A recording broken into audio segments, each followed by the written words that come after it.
Hello, नमस्ते। कैसे आप सब। आज की हमारी कहानी है दिखावा। कहानी शुरू करने से पहले प्लीज दोस्तों मेरे चैनल को सब्सक्राइब करिए और मुझे मोटिवेट करिए। चलिए दोस्तों कहानी शुरू करते हैं। सौम्या, तू यहाँ कैसे? बाजार में अपना नाम सुनकर सौम्या चौंक गई। उसने जैसे ही पीछे मुड़कर देखा, अपनी बचपन की दोस्त सुरभि को देखकर वो चौंक गई। फिर सौम्या ने कहा, अरे सुरभि तू? फिर सुरभि बोली, हाँ मैं। तू यहाँ कैसे? मेरा मतलब तू यहाँ? फिर सौम्या बोली, मैं यहीं पास ही में रहती हूँ। चल घर पर चलकर बात करते हैं। फिर सुरभि बोली, ओके, पर मुझे मेरे घर पर इन्फॉर्म करना पड़ेगा। रुक, मैं पहले कॉल कर देती हूँ। सुरभि ने अपने घर कॉल किया।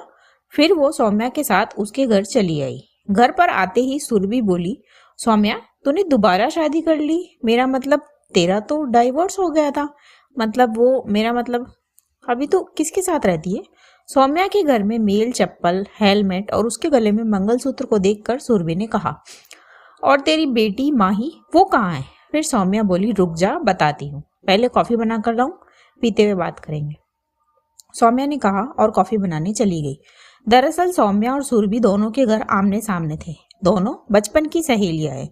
दोनों एक ही स्कूल में पढ़ती थी। दोनों ने बचपन से जवानी तक का सफर साथ ही तय किया। फिर सौम्या की शादी हो गई, तब दोनों अलग हुई।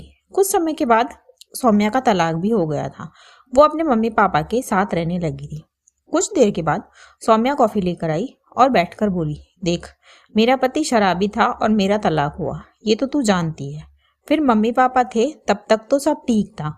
फिर उनके जाने के बाद सब बदल गया। मतलब मेरे भाई भाभीियों को मैं और मेरी बेटी खटकने लगी, तो मैंने काम करना शुरू किया और अपना और अपनी बेटी का खर्चा मैं खुद ही चलाती थी। पर मेरी भाभीियों को लगता था कि मैं कहीं मकान में हिस्सा ना मांग लूं, इसीलिए उन्होंने मुझे परेशान करके घर से निकाल दिया।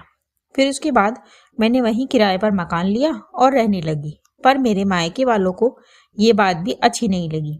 मेरी भाभियाँ कहती थी कि इससे हमारी बेइज्जती होती है, तो फिर मैंने वो शहर ही छोड़ दिया और बेटी को लेकर यहाँ चली आई। पर ये दुनिया ना अकेली औरत को जीने नहीं देती। यहाँ पर भी ये मेरा तीसरा घर है। हर बार मकान मालिक पर दबाव डालकर मुझे निकाल देते हैं। पर क्यों? सुरभि ने पूछा। देख, क्योंकि मैं अकेली हूँ, तो औरतों को लगता है कि मैं कहीं उनके पति को ना फंसा लूं, चाहे उनके पति ही मेरे पीछे क्यों ना घूम रहे हो। पर गलती मेरी है, क्योंकि मैं अकेली हूँ। अच्छा, सुरभि ने कहा, पर तू अभी किसके साथ रह रही है? मेरा मतलब क्या तूने शादी कर ली? फिर सौम्या बोली, नहीं यार, शादी पर से तो भरोसा ही उठ गया मेरा, क्योंकि पहले भी पसंद के लड़के से ही शादी करी थी, पर वो शराब पीकर रोज मुझे मारता था। इसलिए शादी नहीं की, बस दिखावा करती हूँ कि मेरा पति है। क्या? सुरभि ने चौंकते हुए कहा। फिर सौम्या बोली, ये जो स्लीपर, हेलमेट और ये जो सारी चीजें तू देख रही है ना, ये इसी दिखावे का हिस्सा है। ये घर लेने से पहले ही मैंने कहा कि मेरे पति दूसरी जगह जॉब करते हैं, कभी कभी आएंगे।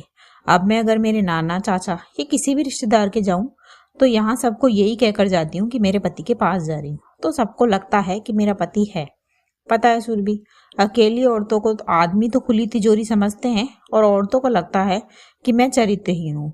तो इस घर में टिकने के लिए मैं ये दिखावा करती हूँ, वरना तो रोज मैं घर बदलती रहूंगी।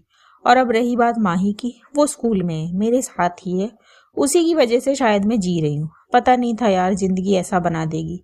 स्कूल में झूठ बोलने से डर लगता था, आज झूठ बोलना जरूरी है। फिर सौम्या एक गहरी सांस भरकर बोली, अच्छा हुआ यार जो तू मिल गई। अपना कहने को माही के अलावा और कोई भी नहीं है मेरे पास। बोलते बोलते सौम्या की आंखों में आंसू आ गए। फिर सुरभि बोली, अरे ऐसा क्यों बोलती है पागल, मैं हूं ना, और जिंदगी इम्तिहान भी उन्हीं के लेती है जो लायक होते हैं। फिर सौम्या बोली, अच्छा तू कैसी है ये तो बता। मैं भी ना कैसी हूँ, अपनी ही सुनाए जा रही हूँ, तेरी तो पूछी ही नहीं। फिर सुरभि बोली, अरे तो ऐसे थोड़ी बताऊंगी, संडे को मेरे घर आना माही को लेकर, फिर बताऊंगी। मेरा एड्रेस मैं तुझे व्हाट्सअप करती हूँ। बोलकर सुरभि चली गई। दोस्तों सच बात है, औरत ही औरत की दुश्मन होती है। इसी मैसेज के साथ कहानी खत्म होती है। कहानी आपको कैसी लगी मुझे कमेंट बॉक्स में ज़रूर बताएं। ऐसी और कहानियाँ सुनने के लिए मेरे चैनल KNY के हिंदी कहानियाँ को सब्सक्राइब ज़रूर करें। प्लीज़ दोस्तों सब्सक्राइब करें और मुझे मोटिवेट करें। आपका सब्सक्राइब करना मुझे मोटिवेट करेगा। थैंक यू सो मच दोस्तों, thanks for watching, do like share and subscribe.